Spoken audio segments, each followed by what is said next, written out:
In the spring of 1905, a couple of down-and-out cowboys entered the Wigwam Saloon in Winslow, Arizona to have a drink.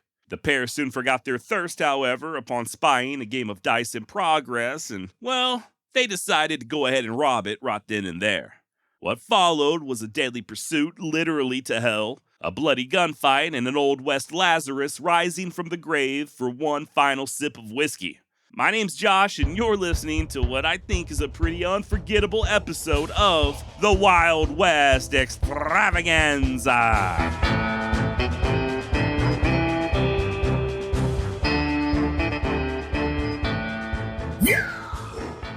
The two saloon robbing cowboys in question were William Evans, also known as Smith, and his buddy John Shaw. The pair beat feet out of the wigwam $300 richer and hopped a train bound for Flagstaff, dropping a few ill-gotten silver dollars in the process. Now, Evans and Shaw never did make it all the way to Flagstaff, instead opting to leave the train about 25 miles west of Winslow at the now ghost town of Canyon Diablo. And depending on who you talk to, Canyon Diablo, or the Devil's Canyon, was a pretty rough town back in the day. I guess with a main drag named Hell Street, it kinda had to be, right? Take into account its 14 saloons, 10 gambling joints, 4 brothels, 2 dance halls, and a partridge in a pear tree, and it most certainly lived up to its name.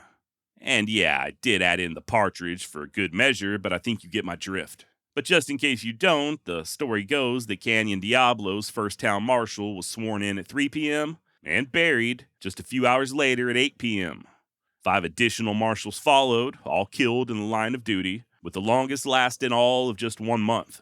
So yeah, pretty rough town, but I reckon Hell Street was about as good a place as any for Shaw and Evans to make their final stand. Turns out Navajo County Sheriff Chet Hawk and his deputy, Pete Pemberton, along with Town Marshal Bob Giles, had discovered the silver dollars that the outlaws dropped when hopping that train. They headed straight for Flagstaff, but soon got word that the wanted men had been spotted hiding in some bushes outside of the Devil's Canyon. As such, Hawk and Pemberton arrived that evening, round about dusk, and began questioning local business owner Fred Voles. And just as Mr. Voles was in the process of confirming that, yeah, there were indeed a couple of shady newcomers in town, Sheriff Hawk notices the perps walking brazenly right out in the open. He and Pemberton rush out to confront the outlaws, who waste no time fleeing down an alley. The lawmen pursue and, upon turning a corner, find themselves staring down the business end of a couple of six-shooters in the hands of Shaw and Evans. All 4 men immediately open up fire, emptying their guns just feet away from each other in a matter of seconds, and miraculously, neither lawman was wounded. The same could not be said for the dice-robbing duo. Evans caught a round in the leg and shoulder, but he still fared better than his partner Shaw, who lay splayed out in the dirt, deader in hell, and minus a good portion of his brain matter. Evans would later be sentenced to 9 hard years at the territorial prison in Yuma, while Shaw was placed in a cheap pine box and unceremoniously buried right there in Canyon Diablo. And trust me when I say, this is not the end of the story. Much like last week's episode, things are about to take a turn for the strange. The following day, a bunch of cowboys from the Hash Knife outfit were drinking in the Wigwam Saloon, the scene of the initial robbery, and conversation naturally drifted to the recent holdup and the subsequent gun battle. And if you're not familiar, the Hash Knife outfit, officially the Aztec Land and Cattle Company, had been operating there in Arizona since 1884, and at one point was something like the 3rd largest cattle outfit in the entire country. They got the nickname Hash Knife on account of their brand, resembling a type of knife once used by chuck wagon cooks. And their hands soon garnered a reputation as the thievingest, fightingest bunch of cowboys who ever set a saddle. Now, while your average Hash Knife cowpoke was known to let the wolf howl on occasion, they, like all other cowboys, were mostly honest and hard-working. That said, there were a few bad apples, and some of the men employed by the Aztec Cattle Company had also been guilty of robbing trains and stagecoaches and rustling cattle, as well as getting into their fair share of gunfights. In Hallbrook, the closest vestige of civilization to the Hash Knife headquarters, there were an astonishing 26 shooting deaths in the year 1886 alone, and that in a town whose population was just 250.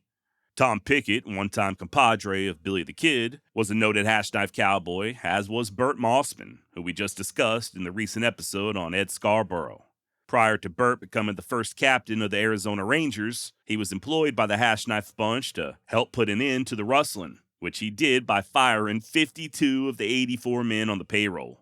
Now, by 1905, things had calmed down a considerable amount, but as you'll soon hear, the Hash Knife still employed more than a few rough old cobs. Which brings us back to them cowhands at the wigwam, who were discussing the prior day's excitement when the barkeep let slip a shocking revelation. It seems that before robbing the dice game, Evans and Shaw had ordered themselves a couple of shots of whiskey, drinks they never touched as they soon grew preoccupied with larceny. A negligence near unthinkable to the Hash Knife Cowboys. I mean, sure, Evans could always imbibe after his stint in prison, but poor Shaw was destined to meet his maker with parched lips. Reckon this didn't sit too well with them cowpokes, and it weren't long before they got it into their heads to ride on over to Canyon Diablo, dig up John Shaw, and make damn sure he got that final drink. And so it were that somewhere between 15 and 20 inebriated Hash Knife Cowboys boarded a train bound for Hell Street, a bottle of the wigwam's finest rot gut in tow. The motley crew arrived at the Devil's Canyon just before first light and began banging on Fred Voltz's door, buggering him to lend over a few shovels. We stopped at the depot and had a few more drinks, and then we went and dug the grave open with shovels, Cowboy Lucian Cresswell later recalled. Now, Fred Voltz wasn't too happy about this new development. After all, it was he who, the day before, had identified the outlaws right before the shootout, and it was he who was tasked with burying Shaw afterwards.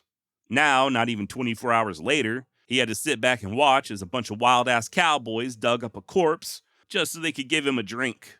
Thinking he might as well make the most of it, Voles went ahead and grabbed his fancy Kodak box camera. After all, who knows? Maybe a few photos of Shaw's body would help him collect a reward for assisting the lawmen, or even possibly induce Shaw's next of kin to pay him, Voles, for a proper burial. So, as it were, Fred began snapping pictures as the cowpokes put them shovels to work digging up the coffin. All of them experiencing a shock of surprise when they popped open the lid and found Shaw's face frozen in a smile, a sight that caused at least one cowhand to shed a few tears. Undaunted and true to their word, they hauled Shaw up out of the casket, held his body upright, and began pouring whiskey through his smiling, clenched teeth. One cowboy by the name of Marley began singing Bringin' in the Sheaves, at which point even more tears began to freely fall. A final prayer was given, I imagine a supplication of the sort that only a free-living cowboy could make, merciful and understanding creator, and then Shaw was gingerly placed back in the coffin with an unfinished bottle of whiskey resting on his chest. The boys shoveled dirt back on top and solemnly made their journey back to Winslow, each of them no doubt wondering what their own burial would be like, and who, if anyone, would sing over them. Now, as far as I know, none of Shaw's family ever did come forward, and those photos would end up displayed in the Wigwam Saloon until it was torn down in the 1940s. I'm not sure who owns the originals, but you can find them online. Link in the show notes if you're curious, or just Google the Shootout at Canyon Diablo. I normally don't suggest viewing photos of the deceased, but the expression on Shaw's face truly is uncanny. I mean, if you didn't know any better, you would swear he was still alive. It's like an Old West weekend at Bernie's, only with one of the most contented smiles I have ever seen. It's almost unbelievable. Speaking of unbelievable, hopefully you know by now that I do strive for accuracy here on the Wild West Extravaganza, and it turns out that maybe Canyon Diablo wasn't quite as wild as I portrayed it to be earlier.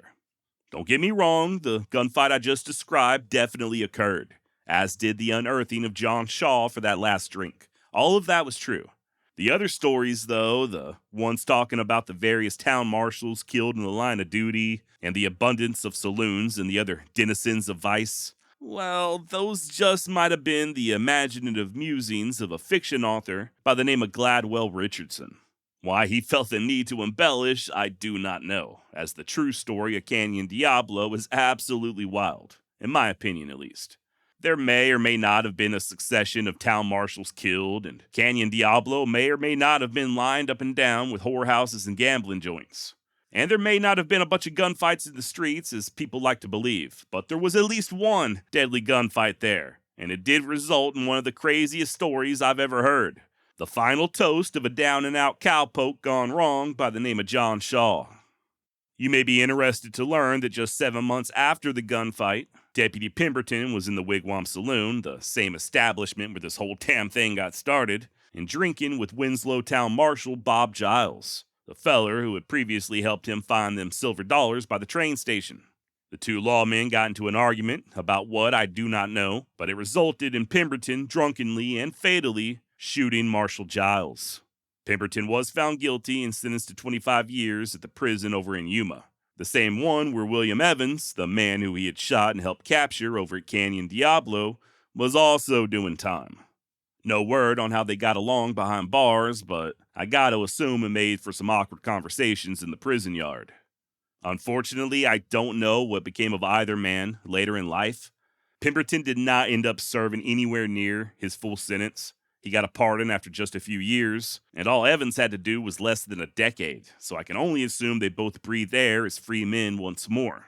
Whether or not they ever went back to the Devil's Canyon for a reunion is anyone's guess. If you liked today's episode, don't thank me, thank my friend David Lambert, as he's the one that made me aware of this entire debacle. Just in case you don't know who I'm talking about, David Lambert is a talented artist and all-around expert when it comes to Western films and Old West history in general.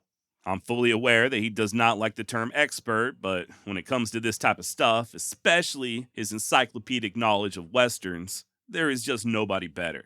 Link in the show notes if you'd like to check out some of David's writing or artwork, which you can also find at patreon.com/David Lambert Art. And if you enjoy what you see, send him a message, as he does have a few prints for sale. I got some hanging on my wall as we speak. You can also hear David on the Wrong Reel podcast, doing exactly what we do here, talking Old West history. I'll drop a couple of links down below to some of my favorite episodes. All right, that's about all I've got this week. Please head on over to wildwestextra.com for more true tales from the Wild and Woolly West. While you're there, hit that contact button, let me know what's on your mind, and try not to rob any dice games, okay? It won't end well. At best, you'll end up behind bars walking with a damn limp like Evans. At worst, a bunch of damn drunks are just going to dig your ass up and toss a bunch of cheap booze down your gullet. On second thought, that doesn't sound too bad. All right, till next week, adios. Hey, we'll get back to the story in just a moment, but first, I gotta be honest with you. I'm doing this full time now. The Wild West Extravaganza is, as we speak, my job. And to tell you the truth, this is sort of a gamble. I'm gambling on myself, and I'm gambling on you. To make this work, and to continue bringing you true tales from the Wild and Woolly West in an unfiltered and uncensored fashion, I'm gonna need your support. And at this moment, the absolute best way you can support the Wild West Extravaganza is by becoming a member of Into History. Into History is a podcast subscription channel made by history lovers for history lovers. Not only will you get to listen to the Wild West Extravaganza ad-free, but you'll gain early access before anyone else. You'll also get bonus content. There is currently Wild West Extravaganza content on Into History that you cannot hear anywhere else, not even on Patreon. And there's a lot more to come. You'll also get to participate in the book club, the community forum, the upcoming live streaming events, and, best of all, you won't have to hear my annoying ass voice break into the middle of a story like I'm doing right now. And guess what? You also get everything I just mentioned from all the other shows in the Into History universe, offering the same perks. Come on, what are you waiting for? Go to intohistory.com/Wild West Extra. That's intohistory.com/Wild West Extra to become a member today. I love you, and thank you very much for assisting me in helping to keep the Old West alive. Back to the show.